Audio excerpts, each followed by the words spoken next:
Matt Norman, the Skiff broker, presenting a 2025 Lowe aluminum 1648 Aurora John boat skiff.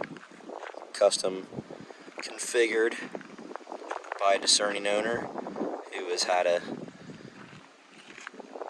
change in lifestyle plans, and this boat has all of 2 hours, broken hours on the engine. One of the coolest John boats I've seen. Get through the boat in detail, but 25 Yamaha, 2 hours, sitting on a Continental trailer. Custom walkboard done by Bluepoint Fabrication, Titusville, Florida. Allows you to walk down the whole length of the boat, making it easy to launch. But start here at the transom. We have our Mercury Quicksilver fuel tank, AGM starting battery, fuel water separator. There's a bilge pump on board with a switch right here. This is a power trim and tilt 25. Your switch is off, but you have your power trim and tilt. You could easily do a tiller extension. Sea-Dek throughout the whole boat, all custom routed. V-Marine push-pull holders with Bluepoint. Custom adding welding on these holders. Again, the Sea-Dek throughout the cockpit. Take a look at these undergunnel holders. They spring out and lock in place right there, and then fold back in.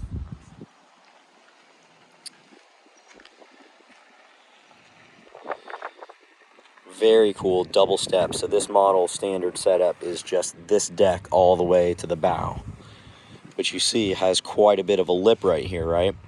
So you do have an elevated casting deck standard, but for this client, he wanted to be able to use this power pole move trolling motor, which is very, very sweet up in the bow. So he had Bluepoint Fabrication custom weld this elevated deck right here, and storage hatch, so he could do a proper, professional, and effective trolling motor mount. Very clean with the power pucks. Powered quick release. This is a 24 volt system, or he's got it set up as a 24 volt. Don't need a 36 volt on this one. We'd be ripping it on plane with the trolling motor.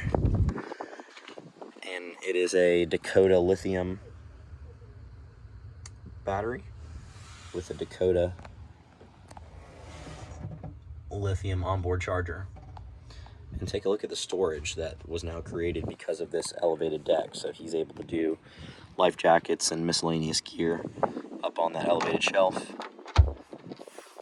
Again, the Sea-Dek's beautiful, single stain on it. Here's our Marinco connection port for the onboard charger. Take a look at this. Skiff shop hooked them up with fly rod tubes. So I've been told that 7-foot spinning rods do not need the tubes. This is a long enough cockpit to house them, but for your fly rods, they do go into those tubes, and the tips are nice and protected, and these holders will handle them. So you got 2 per side, so a total of 4 spinners with a total of 2 9-foot fly rods.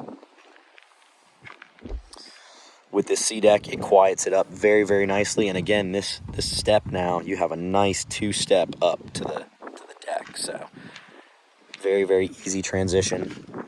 Take a look at that semi-V up in the bow.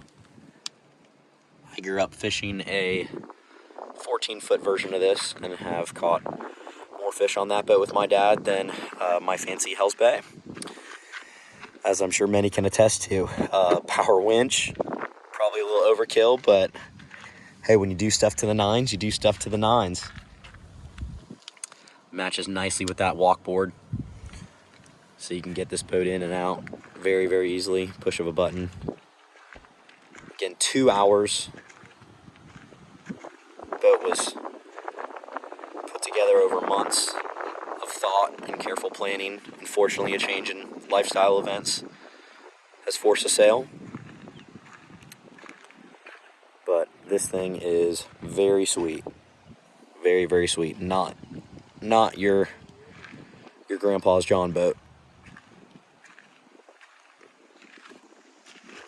So please reach out with any inquiries. This boat is located in Oak Hill, Florida. We've staged it at the Skiff shop for the sale, making it very easily. Tom and Mike and the guys will help me out with showing this one as needed. But again, all the information will be in the description, including my contact. Again, Matt Norman, the Skiff broker. Such a pleasure giving you a close-up look at this, again, 2025 Lowe 1648 aluminum John boat skiff. 2 hours on the Yamaha 25 and a Continental trailer that's been done twice. Thanks a bunch. We'll get you on the water.